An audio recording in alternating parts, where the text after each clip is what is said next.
Hi viewers, మనం వచ్చేసి Andhra Pradesh and Telangana government Telugu వచ్చేసి రామాయణము చూస్తూ ఉన్నాము. దీంట్లో సుందరకాండ.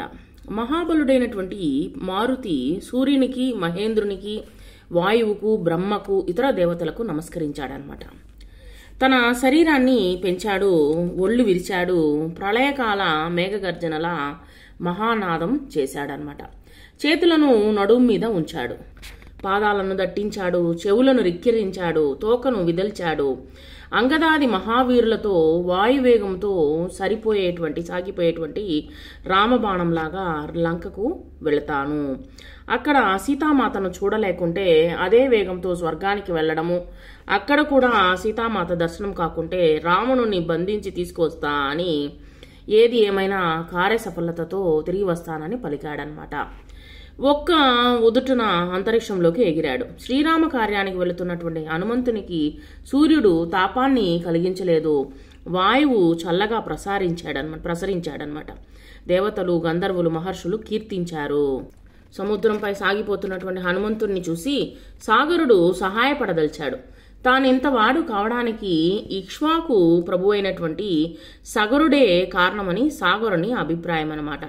ఆ ఇక్ష్వాకు కులతిలకుడైనటువంటి శ్రీరాముని యొక్క కార్యం కోసం వెళుతున్నటువంటి హనుమంతునికి శ్రమ కలగకూడదనుకున్నాడు. సముద్రంలో ఉన్నటువంటి మైనాకుణ్ణి బయటికి రమ్మన్నాడు. అతని బంగారు గిరి శిఖరాల మీద హనుమంతుడు ఒకంతసేపు విశ్రాంతి తీసుకోగలడని భావించాడనమాట. మైనాకుడు సరేనన్నాడు. ఒక్కసారిగా సముద్రం మధ్య నుంచి పైకి లేచాడు. అకస్మాత్తుగా పైకి లేచినటువంటి మైనాకుణ్ణి తనకు ఆటంకంగా తలిచాడనమాట మారుతి. తన ఎదతో నెట్టివేశాడనమాట. మైనాకుడు అబ్బురపడ్డాడు. మానవ రూపంలో గిరి శిఖరం మీద నిలిచాడు. సముద్రుని కోరికను తెలిపాడు. హనుమంతుడు మైనాకునితో నీ అగరపూర్వకమైనటువంటి మాటలకు తృప్తిపడ్డాడు. ఆతిథ్యము అందుకున్నట్లే భావించు, సమయం లేదు, ఆగడానికి వీలు లేదు అని చెప్పి చేతితో అతన్ని తాకాడనమాట. ఆతిథ్యం గ్రహించినట్లుగా తెలిపి ముందుకు సాగాడనమాట. హనుమంతుడిని పరీక్షించడానికి వచ్చినటువంటి సురస అనేటువంటి నాగమాత అతని సూక్ష్మబుద్ధిని, సమయస్ఫూర్తిని చూసి ఆనందించి ఆశీర్వదించిందనమాట. సింహిక అనేటువంటి రాక్షసి హనుమంతుని మింగాలని చూసింది. కానీ హనుమంతుడే తన వాణి అయినటువంటి గోళ్లతో సింహికను చీల్చేశాడు. త్రికూట పర్వతం మీద ఉన్నటువంటి లంకకు చేరాడు. హనుమంతుడు 100 యోజనాలు ప్రయాణించిన అనుమాత్రమైన అలసిపోలేదనమాట. శత్రు దుర్భేద్యమైనటువంటి లంకను చూశాడు. అందులో ప్రవేశించడానికి రాత్రి సమయమే అనుకూలం అనుకున్నాడు. అంతవరకు వేచి ఉన్నాడు. రాత్రి కాగానే పిల్లి ప్రమాణంలోకి తన శరీరాన్ని కుదిరించుకొని లంకలోకి ప్రవేశించాడనమాట. ఇంతలో లంకాది దేవత లంకిని అతన్ని చూసింది. నీవెవరవు, ఎందుకొచ్చావని నిలదీసింది. యథార్థం చెప్పమని గద్దించింది. తనను కాదని లంకలో ప్రవేశించడం సాధ్యం కాదన్నదన్నమాట. తన చేతిలో చావు తప్పదని హనుమంతుడిని బెదిరించింది. హనుమంతుడు లంకా నగరము అందంగా ఉంటుందని విన్నాను, ఒకసారి చూసిపోవాలని వచ్చాను. చూశాక వచ్చిన దారినే వెళ్తానని చెప్పాడు. లంకిని భయంకరంగా అరుస్తూ తన అరచేతితో హనుమంతుని బలంగా కొట్టింది. హనుమంతుడు మహానాదం చేస్తూ ఎడమ చేత్తో లంకినిపై ఒక దెబ్బ వేశాడు. స్త్రీ అని గట్టిగా కొట్టలేదు అని ఆ మాత్రం దెబ్బకే కూలబడిపోయిందనమాట. లంకిని బ్రహ్మ ఇచ్చినటువంటి వర జ్ఞాపకం వచ్చింది. ఒక వానరుడు వచ్చి లంకిని జయించినప్పుడు రాక్షసులకు కీడు కలుగుతుందని బ్రహ్మ చెప్పాడు. ఆ సమయం ఆసన్నమైందని హనుమంతునితో పలికింది. లంకలోకి వెళ్ళమని చెప్పిందనమాట. హనుమంతుడు ముఖద్వారము గుండా లంకలోకి వెళ్ళలేదు. ప్రాకారంపై నుండి దూకి వెళ్ళాడు. అది కూడా ఎడమ పాదం ముందు పెట్టి శత్రువుల వద్దకు వెళ్లే సాంప్రదాయం ఇది అనమాట. కాబట్టి లంకలో ఆయన ప్రవేశించిన తర్వాత మారుతి చిత్ర విచిత్రాలైనటువంటి ఇండ్లను చూశాడనమాట. అక్కడ ఉన్నటువంటి ఇల్లు సంగీత మాధుర్యాన్ని చవి చూశాడు. వేదఘోషను విన్నాడు. రకరకాల వాళ్లను చూశాడు. సర్వాంగ సుందరమైన రావణుని భవనాన్ని చూశాడు. ఎక్కడ సీత జాడ కనిపించలేదు. మహాపార్శ్వ, కుంభకర్ణ, విభీషణ, మహోదర, విరూపాక్ష, విద్యుజ్ఞి హ్యాదులను భవనాలని వెతికాడనమాట. అందరి యొక్క భవనాలని వెతికాడు. రావణాంతపురములోకి వెళ్ళలేదు. ఎందరో స్త్రీలు చెల్లాచెదురుగా పడుకొని నిద్రపోవడం చూశాడనమాట. ప్రత్యేక శయ్యపై పవళించినటువంటి ఒక స్త్రీని కూడా చూశాడు. మహా సౌందర్యంతో వెలిగిపోతున్నటువంటి ఆమె రావణుని భార్య మండోదరి. కానీ హనుమంతుడు సీత అని భ్రమించాడనమాట. సీతను చూశాడనుకున్నాడు, గంతులు వేశాడు. కొద్దిసేపటికి తన ఆలోచన తప్పని గ్రహించాడు. శ్రీరాముణ్ణి ఎడబాసి సీత ఇలా ఉండగలుగుతుందా అని అనుకున్నాడనమాట. ఆమె సీత కానే కాదని నిశ్చయించుకున్నాడనమాట. ఎక్కడ సీత జాడ తెలియకపోయేసరికి సీత మరణించిందేమో అని సందేహించాడు. హనుమంతుడు సీత జాడను కనిపెట్టలేకపోయినా తాను ఏ ముఖం పెట్టుకుని తిరిగి వెళ్లాలని బాధపడుతూ ఉన్నాడు. అయినా నిరుత్సాహపడకూడదని నిర్ణయించుకున్నాడనమాట. ఇంతవరకు వెతకని ప్రాంతాలకు వెళ్లాలని తీర్మానించుకున్నాడు. ఎక్కడికి వెళ్ళినా నిరాశే కలుగుతూ ఉంది. సీత కనపడలేదని చెబితే శ్రీరాముడు జీవించడు, అతడు లేక లక్ష్మణుడు ఉండడు. వీరి మరణ వార్త విని భరత శత్రుఘ్నులు ఉండరు. పుత్రుల మరణానికి తట్టుకోలేక కౌసల్య, సుమిత్ర, కైకేయి తనువులు చాలిస్తారు. ప్రియమిత్రుని వీడి సుగ్రీవుడు బతకడు. దానితో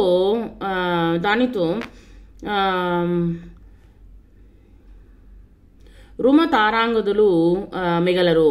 ఇది చూసి వానర జాతి ఈ లోకాన్ని వీడుతుంది. ఇందరి మరణానికి కారణం కావడం కన్నా ప్రాయోపవేశంలో ప్రాణాలు వదలడమే మంచిదనిపించింది మారుతికి. కానీ తర్కించి చూస్తే ఆత్మహత్య కన్నా బతికుండడమే ఎన్నో విధాల ఉత్తమం అనిపించింది. చచ్చి సాధించడమేమిటి? బతికితే సుఖాలను శుభాలను పొందవచ్చు. బతికి ఉన్న వాళ్ళు ఎన్నడైనా కలుసుకోవచ్చు. అందుకే ప్రాణాలను నిలుపుకోవాలని నిర్ణయించుకున్నాడనమాట. అప్పటి వరకు వెతకని అశోకవనంలోకి వెళ్లాలనుకున్నాడు. హనుమంతుడు సీతారామ లక్ష్మణులకు, రుద్ర, ఇంద్ర, యమ, వాయుదేవులకు, సూర్యచంద్ర, మరుద్గమనాలకు నమస్కరించాడు. అశోకవనంలోకి అడుగుపెట్టాడు. ఇంద్రుని నందనవనము లాగా ఉంది ఈ యొక్క అశోకవనం. అణువణువున వెతికాడు హనుమంతుడు. ఎత్తైనటువంటి సింసుపా వృక్షాన్ని కూడా ఎక్కాడు. దాని కింద మలిన వస్త్రాలను కట్టుకుని ఉన్నటువంటి ఓ స్త్రీని చూశాడు. ఆమె చుట్టూ రాక్షస స్త్రీలు ఉన్నారు. ఆమె కృషించి ఉన్నది, దీనావస్థలో ఉంది. ఆమె సీత అనిపించింది హనుమంతునికి. ఆమె ధరించినటువంటి ఆభరణాలను చూశాడు. రాముడు చెప్పిన వాటితో సరిపోలాయన్నమాట. కాబట్టి ఋష్యముఖ పర్వతం మీద పడినటువంటి ఆభరణాలు ఆమె శరీరంపై కనిపించడం లేదు. వీటన్నిటినీ దృష్టిలో పెట్టుకుని ఆమె సీత అనేటువంటి ద్రోపరుచుకున్నాడనమాట. ఆ వృక్షంపైనే ఉండిపోయాడు. సీతాదేవిని చూడగానే హనుమంతుని కన్నుల నిండా ఆనందాశ్రువులు జారాయనమాట. శ్రీరాముని స్మరించుకుని నమస్కరించాడు. వేకువజామున అయింది. వేదఘోషాలు వినిపిస్తున్నాయి.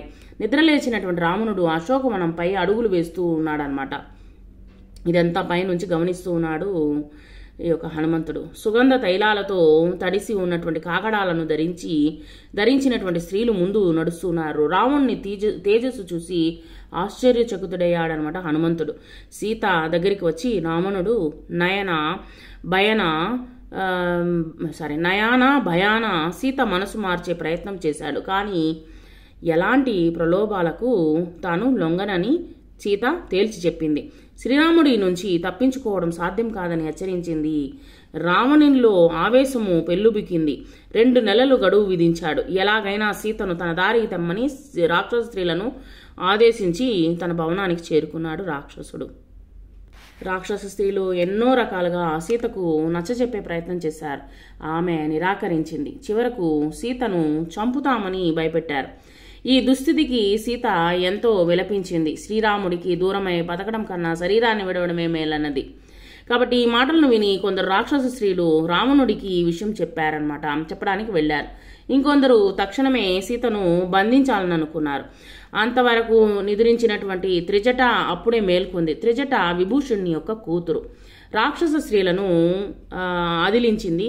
తనకు వచ్చినటువంటి కల చెప్పింది. 1000 హంసలతో కూడినటువంటి పల్లకి మీద లక్ష్మణుడితో శ్రీరాముడు కూర్చున్నట్లు చూశాను. సముద్రం మధ్య ఒక తెల్లని పర్వతం మీద సీత కూర్చోవడం చూశాను. నూనె పూసిన శరీరంతో రావణుడు నేల మీద పడి ఉండడం చూశాను. ఒక నల్లని స్త్రీ శరీరం అంతా బురద పూసుకొని ఎర్రని వస్త్రములు కట్టి రావణుని మెడకు తాడుగట్టి దక్షిణం వైపుగా ఈడ్చుకు వెళ్లడం చూశాను.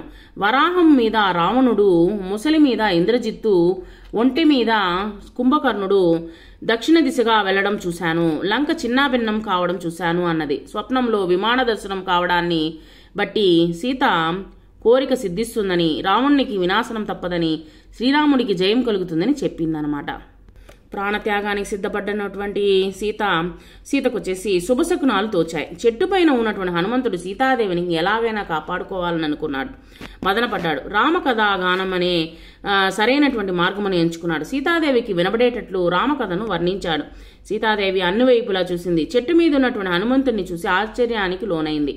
హనుమంతుడు చెట్టు దిగి నమస్కరించాడు. అమ్మా, నీవెవరు? ఒకవేళ సీతాదేవి అయితే శుభమగుగాక, దయతో విషయాలు చెప్పుమని ప్రార్థించాడు. తన్ను సీత అంటారని తెలిపింది ఆ సాధ్వి. తన వృత్తాంతమంతా వివరించింది. హనుమంతుడు తాను శ్రీరామదూతనని చెప్పుకున్నాడు.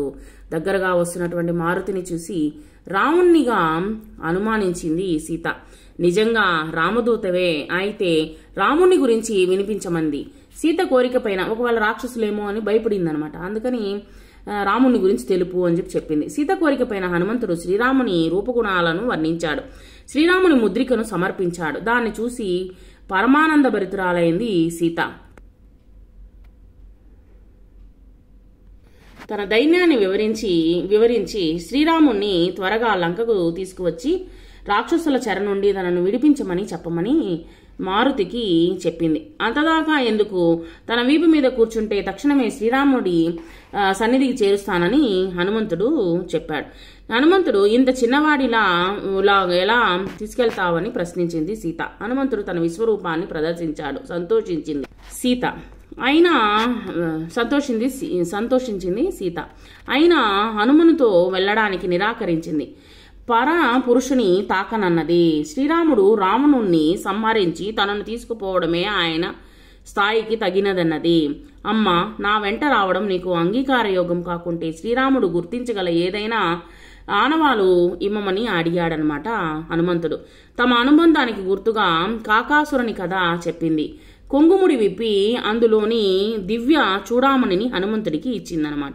సీతాదేవి దర్శనంతో ప్రధాన కార్యం ముగిసింది. హనుమంతునికి రావణుడు అతని సైన్యపు శక్తి సామర్థ్యాలను కూడా తెలుసుకోవాలని అనిపించింది. అందుకు అశోకవనాన్ని ధ్వంసం చేయడమే మార్గంగా భావించాడు. అనుకున్నదంతా చేశాడు ఆ కపివీరుడు. ఆ తర్వాత వచ్చేసి రాక్షస స్త్రీలు పరుగున వెళ్ళి లంకేశ్వరుని విషయానికి చెప్పారన్నమాట. ఎవరో ఒక కోతి వచ్చేసి మొత్తం నాశనం చేస్తూ ఉంది అని చెప్పేసరికి రావణుడు 80,000 మంది రాక్షసులను పంపాడు. హనుమంతుడు వాళ్లను కూడా మట్టుబెట్టాడు. తమ పైకి వచ్చినటువంటి జంబుమాలిని, తర్వాత వచ్చేసి మంత్రి పుత్రులేడు గురిని, తర్వాత వచ్చేసి రావణుడి సేనాపతులైనటువంటి వారి గురిని, తర్వాత వచ్చేసి అక్షకుమారుణ్ణి అంతమొందించాడు. ఇంతవరకు ఇంద్రజిత్తు బ్రహ్మాస్త్రాన్ని ప్రయోగించి హనుమంతుడిని బంధించాడనమాట. బ్రహ్మవరం చేత అది హనుమంతుని మీద క్షణకాలమే పనిచేస్తుంది. అయినా తను దానికి కట్టుబడి ఆయన కట్టుబడినట్లుగా నటించాడనమాట హనుమంతుడు. రావణుని ముందు ప్రవేశపెట్టాలనేసి ప్లాన్ చేసుకున్నారనమాట.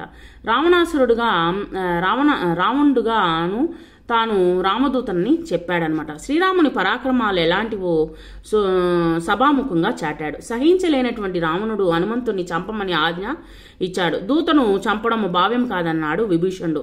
ఇతర పద్ధతుల్లో దూతను దండించవచ్చునన్నాడు. వెంటనే హనుమంతుని ఒక తోకకు నిప్పంటించి లంక అంతా కలయదిప్పమన్నారు రావణుడు. బట్టలతో హనుమంతుని ఒక తోకను చుట్టారు, నూనెతో తడిపారు. తోకకు నిప్పు పెట్టి ఊరంతా ఊరేగిస్తున్నారు. హనుమంతుడు ఒక్కసారిగా ఆకాశంలోకి ఎగిరాడు. విభూషణుని భవనం తప్ప లంక అంతా నిప్పు పెట్టాడు. అందుకే సీతను చూసి రమ్మంటే లంకను కాల్చివెచ్చాడని సామెత పుట్టింది. లంకలో హాహాకారాలు మిన్నుముట్టాయన్నమాట. లంకను కాల్చాక హనుమంతుడు సముద్రంలో తోక చల్లార్చుకున్నాడు. తోకతో పాటు ఆయన కోపం కూడా చల్లారింది. తాను తప్పు చేశాననుకున్నాడు. కోపం ఎంతో అనర్థదాయం అనుకున్నాడు. లంకంతా కాలి సీతామాత కూడా కాలిపోయి ఉంటుందని బాధపడ్డాడు. వచ్చిన పనిని చేజేతులారా పాడు చేసుకున్నందుకు తనను తానే నిందించుకున్నాడనమాట.